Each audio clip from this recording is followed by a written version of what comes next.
Hello guys, welcome back to my channel. So last working day of this week అనమాట. So ఇంకా అలా ఆఫీస్కి start అయిపోయాను. బస్సులో మాత్రం సీట్ దొరకదు, ఎంత ట్రై చేసినా కూడా అవ్వదు. ఇంకా తర్వాత షటిల్లో వెళ్ళిపోయి ఇంకా ఆఫీస్కి రీచ్ అయిపోయా. పొద్దున ఎంత ప్లెజెంట్గా ఉంటుందో, మధ్యాహ్నం అంత ఎండ కొడుతుంది. ఇంకా అలా ట్యాప్ ఇన్ కొట్టేసి లిఫ్ట్ ఎక్కేసి ఇంకా వెళ్ళిపోయాను.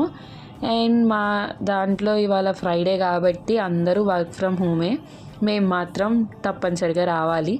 ఇంకా అలా ల్యాప్టాప్ ఆన్ చేసి కాసేపు కొంచెం వర్క్ చేసుకొని ఇంకా తర్వాత బోర్ కొడుతుందని బయటకు వెళ్ళి స్వీట్ కార్న్ తినడం మ్యాండేటరీ మనం డైలీ. అది లేకపోతే మనకు రోజు గడవదు. ఇంకా అలా స్వీట్ కార్న్ ఆర్డర్ చేసి స్వీట్ కార్న్ తినేసి ఇంకా మళ్ళీ వెళ్ళి 3:30 అవ్వగానే షట్ డౌన్ చేసేసి ఇంకా స్వైప్ అవుట్ చేసేసి వచ్చేసాను అనమాట. ఇంకా హ్యాపీగా 2 days రెస్ట్ తీసుకోవచ్చు అనిపిస్తుంది. ఇంకా తర్వాత రూమ్కి వెళ్తేటప్పుడు ఒక పార్సిల్ వస్తుంది, తీసుకొని వెళ్ళిపోయేది. That's it, bye.